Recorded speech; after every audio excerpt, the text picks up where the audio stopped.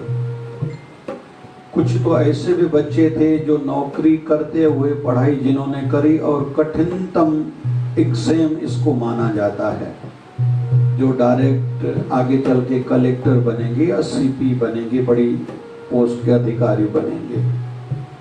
तो जो जन्म से महान है उसको प्रणाम है, लेकिन उससे ज्यादा प्रणाम उनको जो कर्म से महान है।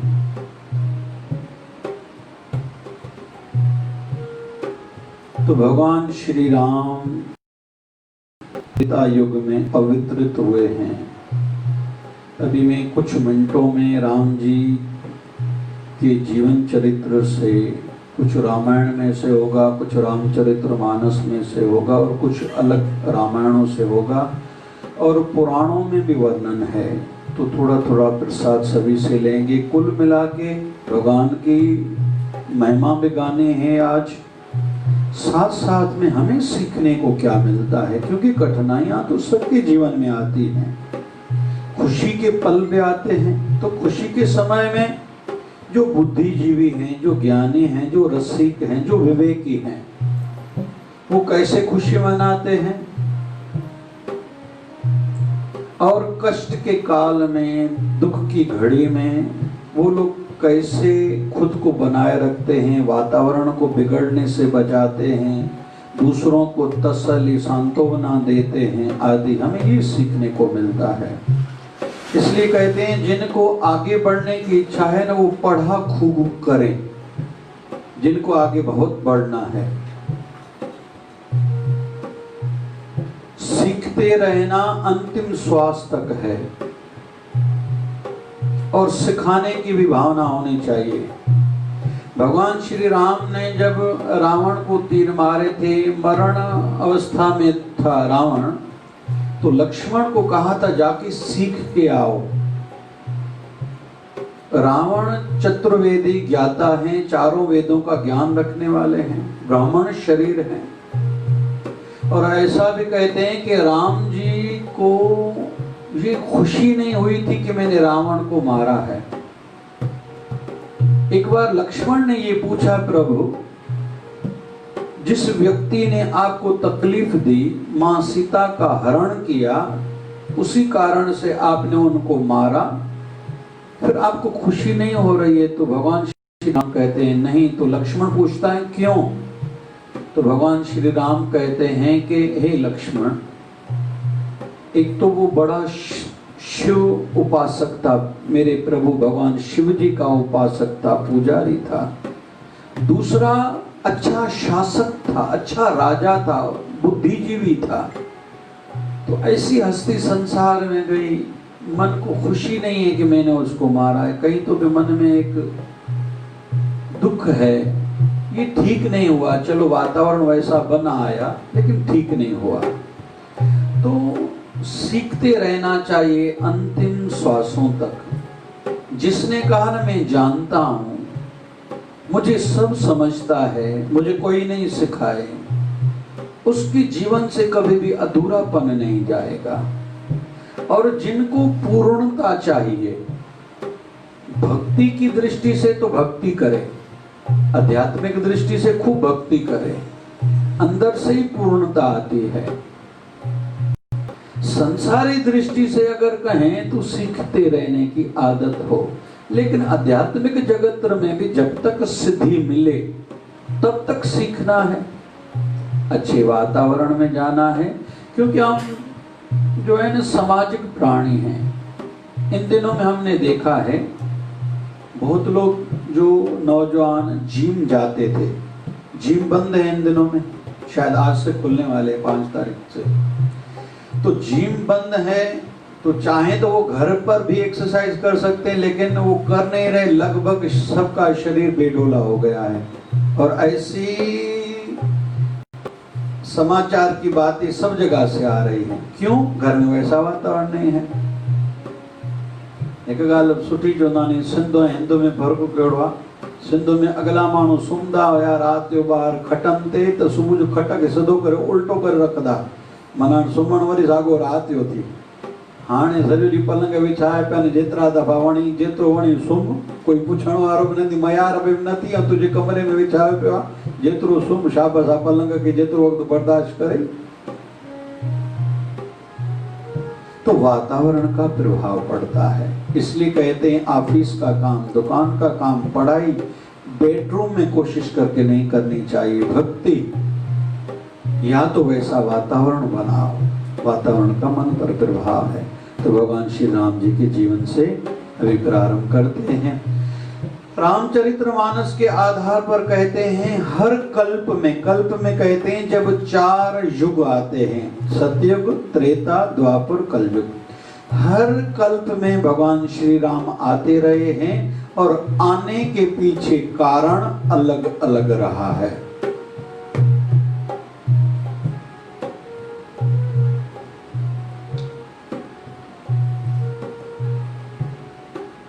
मनो शत्रुपा एक कारण ये माना जाता है, जिन्होंने खूब तपस्या करी थी, जिसको भगवान विष्णु ने, नारायण ने जब ब्रह्मा जी को आज्ञा करी थी विस्तार करो संसार का, तो दाहिने भाग से मनु महाराज को, बाएं भाग से शत्रुपा को उत्पन्न किया था।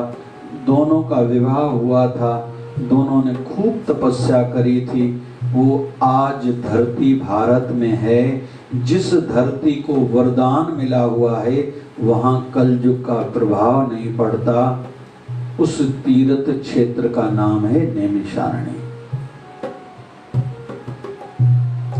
लखनऊ से 90 किलोमीटर आगे है, जहां वेदव्यास महाराज जी की पीठ है।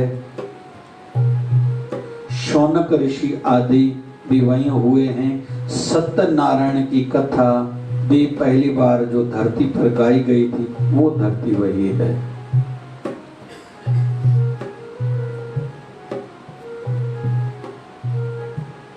उन्होंने वहां तपस्या करी थी, भगवान श्री राम प्रकट हुए थे, उन्होंने वर मांगा था हमें आप जैसा बेटा चाहिए।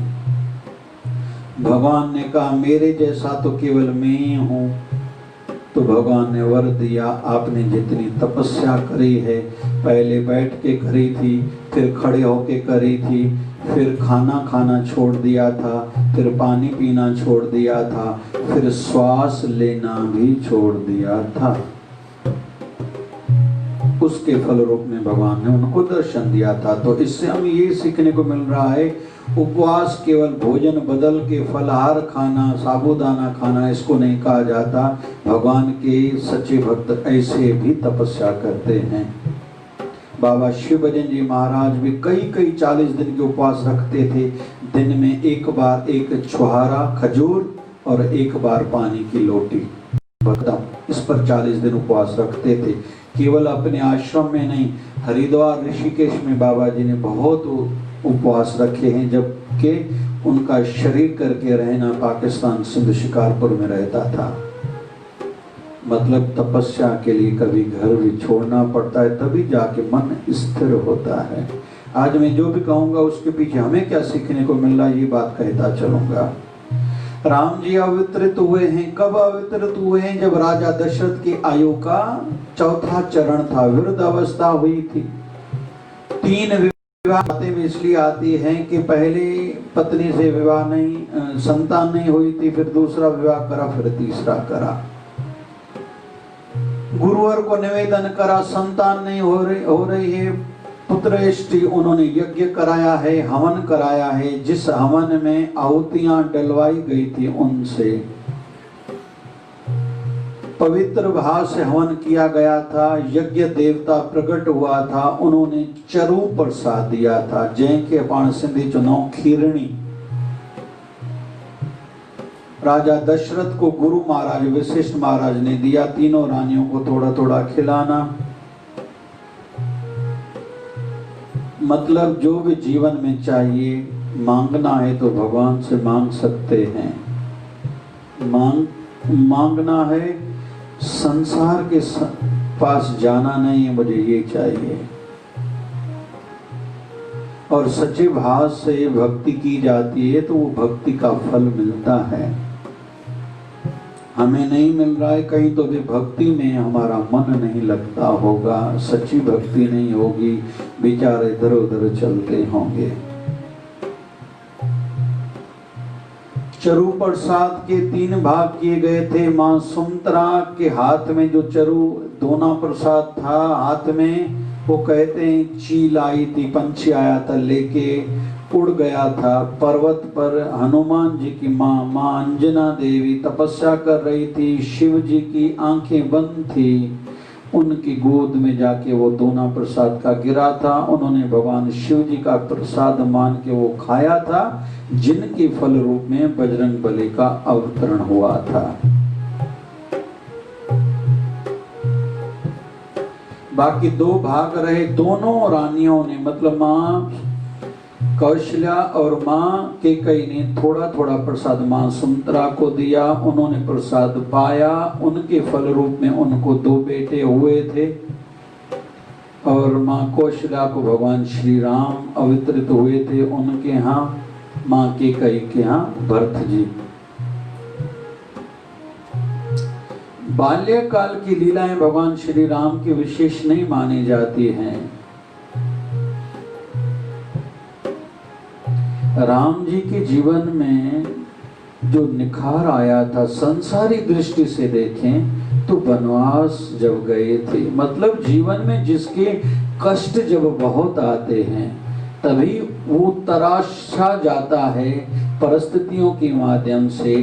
जब दुनिया वाले कम ज्यादा बोलते हैं, कड़वा सुनना पड़ता है, कभी भूखा रहना पड़ता है, कभी धरती पर सोना पड़ता है, उससे ही जीवन में ऊर्जा आती है, उत्थान होता है। इस संदर्भ में अक्सर कहता हूँ, दुनिया में जितने भी बड़े में बड़े साइंटिस्ट हैं, बड़े डॉक्टर हैं, बड़े इंजीनियर हैं या बड़े संत हैं, भले बड़े राजनेता हों, उनके जीवन में देखेंगे लगभग वो गरीबी के जीवन से गुजरे हैं। घर में खाने तक को नहीं था। फिर चाहे भारत के इतिहास में जाएं या विदेशों के इतिहास में जाएं, राजाओं की संतान संत हुई हैं, सन्यासी साधु हुए, बहुत कम उदाहरण मिलता है। भगवान बुद्ध राजकुमार थे, भगवान महावीर राजकुमार थे। राम जी के जीवन से हम क्यों सीखने का प्रयास कर रहे हैं? वो थे तो भगवान, लेकिन सामान्य मानव जैसा जीवन जिया है, विशेष कोई चमत्कारों का आधार नहीं लिया है। जबकि भगवान कृष्ण ने कहा है मैं भगवान हूँ, तो भगवान कृष्ण जो कहें हमें करना चाहिए। राम जी ने जो किया है वो हमारे लिए आदर्श है, आज्ञा है, हमें करना चाहिए।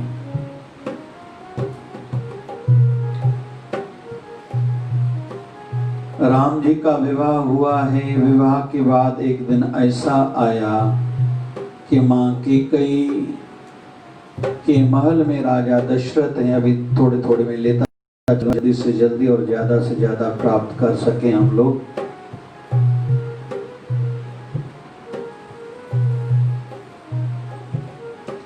राजा दशरथ से कहा है कि आज वो दिन आया है, सुनाए आज सवेरे आपने घोषणा कर दी थी कि राम को कल आप राजा बनाओगे। तो राजा दशरथ ने कहा हाँ सही बात है, मैं खुश हूँ, क्या चाहिए?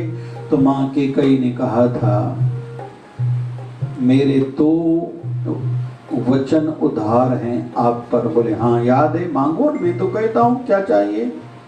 मां कैकेयी कहते हैं पहला वरदान मुझे ये चाहिए, जो वायदा करा था ये चाहिए, उसके बदले में भरत राजा बने और दूसरा राम 14 साल वनवास जाए। कभी कभी हम पूछ सकते हैं कि 14 साल का शब्द क्यों आया था? इसके पीछे कहते हैं कि रावण की आयु बाकी 14 साल बची थी, इसलिए मां कैकेयी की जुबान पर, वैसे तो मां कैकेयी को सलाह देने वाली थी मंत्रा की जुबान पर मां सरस्वती आके बैठी थी, उन्होंने कहलवाया था। मतलब भगवान ने सब पहले बना के रखा है, हम देखने वाले बने।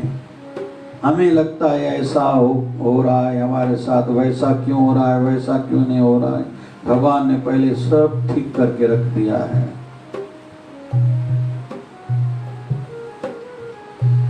राम जी वनवास जाने को तैयार हैं। कोई भी अयोध्यावासी नहीं चाहता कि राम जी वनवास जाएं।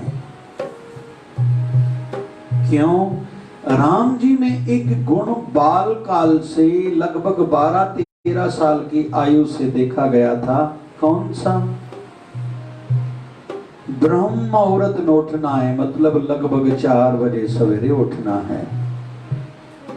राजा दशरथ को लगने लगा था मेरी शरीर की आयु बड़ी हो चुकी है, राम को तैयार करूं। और राम जी खुद गुणों के भंडार थे, 4 बजे उठते थे, माता पिता गुरु को प्रणाम किया, फिर जनता के बीच में जाते थे कि मेरी जनता जो भी है उनमें से कोई दुखी तो नहीं है, किसी को कुछ चाहिए क्या?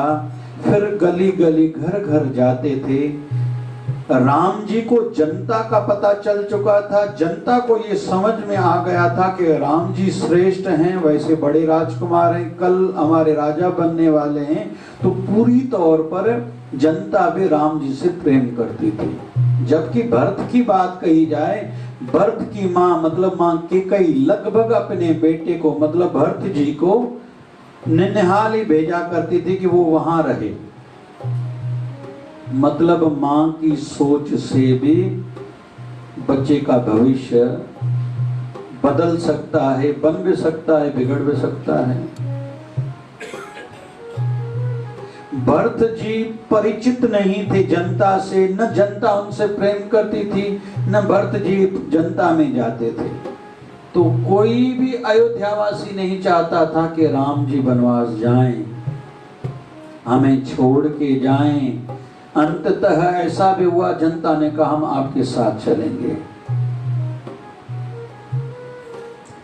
जनता ऐसी भी थी कि जब राम जी का विवाह हुआ था, राजा दशरथ को जो अपने राम जी के ससुराल से मिला था दहेज में, वो आके अयोध्या में बांट दिया था। अयोध्या वासियों को खुशी हुई थी कि हमारे राजा के 4 बेटों के विवाह हुए। उनको जो जो उपहार में मिला था, राजा की ओर से गिफ्ट मिली थी, उसमें से अपने घर का भी और सामान लेके गरीबों में बांट दिया था। मतलब क्या? राजा अपना दायित्व निभाए, रैयत को, जनता को भी अपना फर्ज निभाना चाहिए। बड़ा घर का कुछ कर रहा है ये उसका धर्म बनता है, लेकिन छोटों को भी अपना फर्ज निभाना चाहिए। आजकल हर कोई दूसरों में आशा रखता है, इसको ये करना चाहिए, हमारे दादा को, हमारे ससुर को, हमारे पापा को, हमारे चाचा को, बड़े भाई को, बड़ी बहन को ऐसा नहीं बोलना चाहिए था, ऐसा नहीं करना चाहिए था। तुझे क्या करना है, तुझे ये याद होना चाहिए। अगर तू विकास चाहता है, उत्थान चाहता है, तो फिर यहाँ जनता का विषय चला है, तो एक बात और कहूं। कहते हैं राम जी की अयोध्या में जहाँ राम जी विराजते हैं वहां भी एक मंत्रा हुआ करती है, सावधान रहना। कितना भी अच्छा वातावरण हो, माहौल हो, लेकिन कोई एक आधा ऐसा जरूर रहता है जो पूरे वातावरण को, माहौल को बिगाड़ता है। उससे सावधान रहा करें। फिर एक है लंका। रामायण में 3 नगरियों की चर्चा है, अयोध्या, फिर लंका। लंका असुरों से भरी पड़ी है, दैत वृत्ति, कठोर व्यक्तियों, हृदय वाले के व्यक्तियों से भरी पड़ी है, जहां सब असुर हैं। लेकिन वहां भी एक विभीषण रहता है। मतलब कहीं कहीं कहते हैं कीचड़ में कमल भी खिला करता है, और कमल तो रहता ही कीचड़ में है, लेकिन कभी भी कीचड़ से कमल मिलता नहीं है। अगर हमें कहीं भी ऑफिस में, धंधे में, घर में, एसोसिएशन में, पंचायत में, कहीं भी कोई वातावरण अच्छा, सब लोग एक जैसे स्वभाव वाले हैं, हम उनके जैसे नहीं बने, खुद को ऊपर उठाए रखें, निराला रखें, खुद को अलग रखें। दूसरे शराब पी रहे हैं, मैं भी पीऊं, दूसरे जुआ खेल रहे हैं, मैं भी खेलूं, ये गलत सोच है। दूसरे गलत बोल रहे हैं, गालियां एक दूसरे को दे रहे हैं, मुझे नहीं देने, हो सके तो उस वातावरण से चले जाना चाहिए। क्यों? क्योंकि कहते हैं कभी नहीं कभी उस वातावरण का प्रभाव मन पर पड़ सकता है। तो एक नगरी है अवध नगरी, जहां भगवान श्री राम रहते हैं। सब तो अच्छी वृत्ति वाले, देवता वाले स्वभाव वाले हैं, लेकिन एक मंत्रा भी रहती है। दूसरी है लंका, जहां रावण आदि राक्षस रहते हैं, लेकिन वहां भी एक पवित्र आत्मा विभीषण हुआ करती है। लेकिन एक तीसरी है जनकपुरी, जहां की मां सीता है। आज की भाषा में कहें तो नेपाल। जनकपुरी में सब विधेय अवस्था को प्राप्त हैं। राजा जनक विधेय अवस्था को प्राप्त हैं। मां सीता का भी एक नाम जानकी, सिया, सीता और विधेयी है। असांजे समाज में विधेयी नालो नाइन रखदा, बिन समाज में विधेयी नालो माताउन जो डाडो रखदा नहीं, न्याणी जो। विधेय मतलब जो शरीर से ऊपर है, शरीर का उतार चढ़ाव, यश अपयश, दुख सुख उनके मन पर प्रभाव नहीं डालता। जैसे अगर कोई हथौड़ा इस दीवार को मारे, मुझे कोई फर्क नहीं पड़ता, या कोई नया कलर दीवार को लगाए, मुझे कोई फर्क नहीं पड़ता। मैं किस कार में चढ़ूं, उसमें कोई पेट्रोल डाले, कोई गाड़ी का हवा निकाले, हो सकता है थोड़ी देर के लिए कष्ट ये होगा कि मुझे कहीं जाना था, लेकिन ज्यादा मुझ पर कोई फर्क नहीं पड़ता। दूसरे के घर में आग लगे, मेरा कोई जाने वाला नहीं है। फिर साथ वाले घर में किसी का विवाह हो, मुझे कुछ मिलने वाला नहीं है। इसको कहते हैं विधेय अवस्था। तो जनकपुर में सब विधेय अवस्था को प्राप्त है। अभी 2-3 बस बातें शार्ट में कहूंगा जो राम जी के जीवन से हमें सीखने को मिल रहा है। आज का जो मुहूर्त है, अभिजीत मुहूर्त, कुछ सेकंड का मुहूर्त है। आज यहाँ भी हमने रखा है दोपहर 12:15 बजे से लेके 1:45 बजे तक आधा घंटे का कार्यक्रम रखा है। मतलब हनुमान चालीसा, राम भगवान की स्तुति और श्री राम जय जय राम के मंत्र का जप किया जाएगा। और करना चाहिए। आज होना तो हम सबको अयोध्या में चाहिए था, लेकिन प्रभु की जैसी इच्छा जो वातावरण बन आया है, लेकिन चलो वहाँ नहीं चल सकते, लेकिन यहाँ तो राम जी को अपने हृदय में स्थापित कर सकते हैं। और मैं साधुवाद दूंगा इलेक्ट्रॉनिक मीडिया वालों को कि लाइव चल रहा है सवेरे 5 बजे से कार्यक्रम। सवेरे दर्शन पाए थे, रात को भी मैं 12 साढ़े 12 बजे तक मैंने देखा, कई चैनल वाले कई दर्शन करा रहे थे, बहुत मन को प्रसन्नता हो रही थी। तो एक दो छोटी बस भगवान के जीवन, राम जी के जीवन से सीखने को जो जो बातें मिलती हैं वो सीखेंगे। राम जी वनवास के लिए निकलने जा रहे हैं। सबने रोकने का प्रयास किया, सब साथ में चले हैं। आधे में अयोध्यावासी जब रात को सोए हैं, सबको छोड़ के राम चले गए। मतलब दुख का समय जब भी आए वो खुद भुगतना चाहिए, दूसरों को बताना नहीं चाहिए। मेरे कारण दूसरे दुखी क्यों हो, ये सीख मिल रही है। बहुतों की आदत क्या रहती है, मैं दुखी हूं सब डिस्टर्ब हो जाए, मुझे गुस्सा है दूसरों पर गुस्सा निकालेंगे, मूड ठीक नहीं है पूरे वातावरण को बिगाड़ देते हैं, ये गलत। राम जी चलो फिर रास्ते में ऋषि मुनियों के दर्शन करते जा रहे हैं। फिर बड़ा कोई आदमी है, कोई छोटे, अलग अलग प्रकार की मांग भी कर सकते हैं। वैसे तो जो उदाहरण लेने जा रहा हूं मैं, इसको तो आधा घंटा लगता है और बहुत रस भरा उदाहरण है केवट का। केवट ने कहा आप और मैं एक ही बरादरी के हैं। जब कहा गया था भाड़ा लो, उत्तराई जिसको कहा जाता है उत्तर भारत की भाषा में, उत्तराई लो भाड़ा लो, तो कहता है क्यों, एक ही बरादरी के हैं। बोले एक ही बरादरी के कैसे हैं? लक्ष्मण को गुस्सा आया है तो भगवान श्री राम कहते हैं पूछो तो सही ना केवट से, ये नाव चलाने वाला ये कैसे कह रहा है एक ही बरादरी के? बोले दोनों का काम एक जैसा है। बोले दोनों का काम एक जैसा कैसे? तो केवट कहता है मैं गंगा के इस किनारे से उस किनारे तक आपको पार लगा रहा हूं और आप भी यही काम करते हो। इस किनारे मतलब इस संसार से वहां तक, वैकुंठ धाम तक आप सबको लेके जाते हो, इसलिए आप मेरे बरादरी वाले बने, इसलिए मैं आपसे भाड़ा नहीं लूंगा।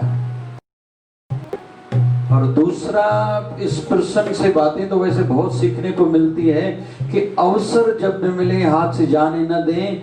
जब केवट ने देखा था राम जी सामने आ रहे हैं तो बहुत लाभ लिया था। चरणामृत, चरणे धोने की सेवा, भगवान श्री राम चरण अपने हाथों में लिए थे, फिर वो जल पिया था, परिवार वालों को पिलाया था, वही जल फिर पितरों को तर्पण करा था, आदि आदि आदि बहुत लाभ लिया था। फिर इसी प्रसंग में एक तीसरी बात आती है, जब नाव में भगवान श्री राम चढ़े हैं, इस किनारे से उस किनारे पहुंचने वाले हैं, तो उससे पहले नाव को उल्टा किया, फिर वहीं लेके आए जहां से चले थे, फिर आगे गए, वो फिर जब वहां पहुंचने वाले थे फिर नाव को उल्टा किया, वापस लेके आए, ऐसे 2-3 चक्कर लगाए। तो भगवान श्री राम कहते भैया ऐसे क्यों कर रहे, इतने चक्कर क्यों लगा रहे हो?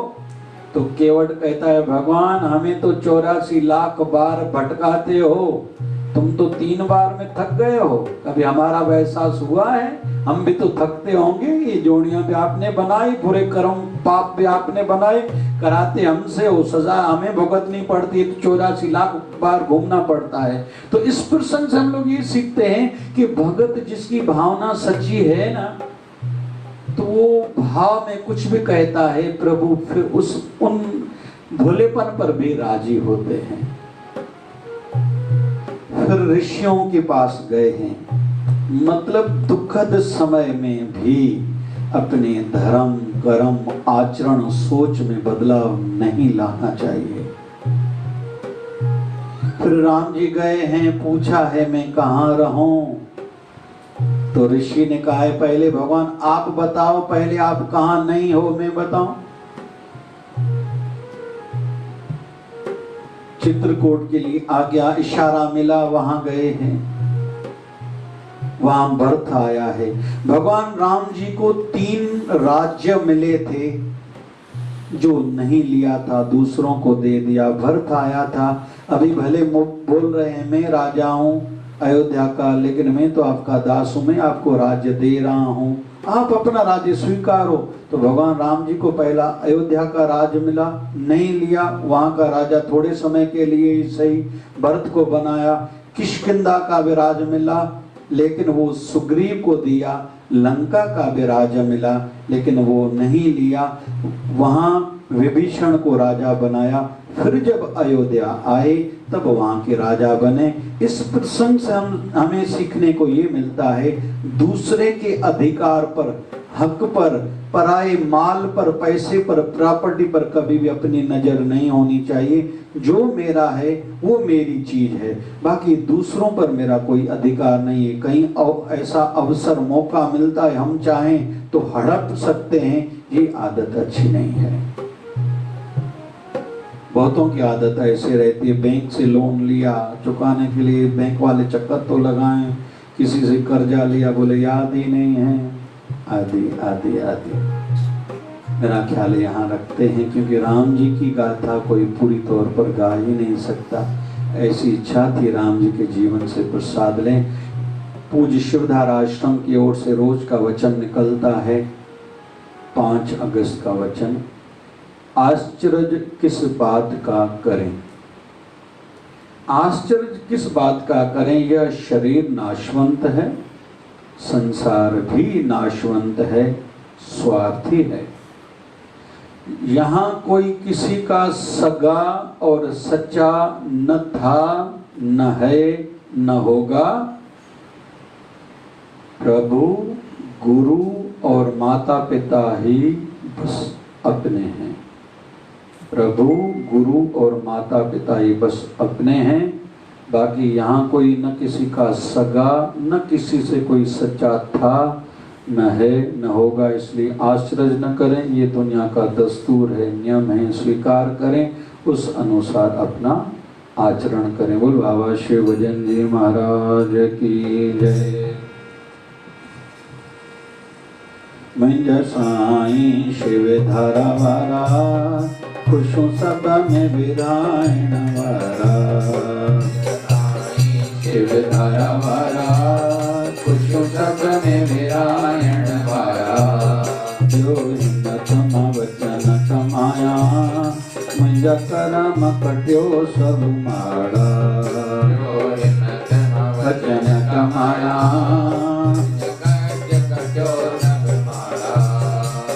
रमी रमी रमी राम राम कर, रमी रमी रमी राम राम कर, रमी रमी रमी राम राम कर, रमी रमी रमी राम राम कर। सुनी सब साहलत हला, सब साहलत हला। सपुर शुक्र सा वक्त कट्या, शुक्र सा वक्त कट्या। चल कम करिया सब खन्यारा, सुख सब के पहुँचाएण वारा। चल कम करिया सब खन्यारा, सुख सब के पहुँचाएण वारा। ओ मंज साईं शिव धारा वारा, खुशों सब में विरायण वारा। मंज साईं शिव धारा वारा, खुशों सब में विरायण वारा। आज हर कोई घर में कम से कम 5 दीप जलाए, क्योंकि भारत में, पूरे विश्व में आज दीपावली है। राम जी, राम लल्ला जी अपने घर में विराजमान हो रहे हैं, तो हर किसी को आज दीपावली जरूर अपने अपने घरों में, दुकानों के बाहर, ऑफिस या जहाँ भी कोई है, जरूर मनानी चाहिए। माता आया आया पहले लाल जी, माता आया आया पहले लाल जी। मुखे आए लालन जो आसरो, मुखे आए लालन जो आसरो।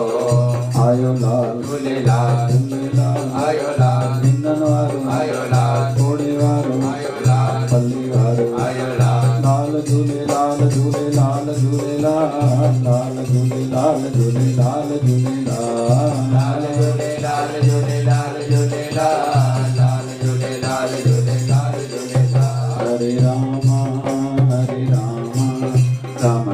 हरे हरे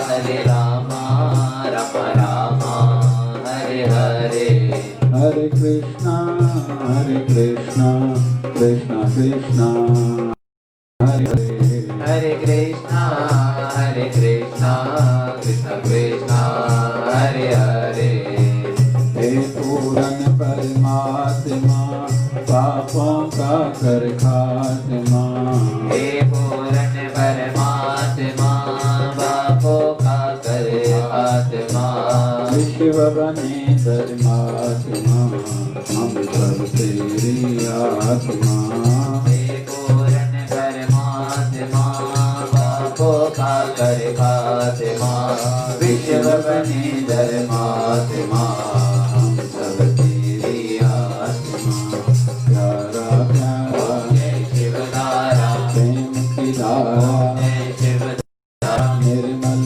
धारा जय शिवधारा प्यार से प्यारा जय शिवधारा बाबा शिव भजन की धारा जय शिवधारा प्यारा प्यारा जय शिवधारा प्यारा प्यारा जय शिवधारा बोले सदगुरु स्वामी शिव भजन जी महाराज की बोले प्रभु श्री रामचंद्र भगवान की जय बोले शिवधारा वाले साहिब की जय जय जय शिवधारा जय शिवधारा जय जय शिवधारा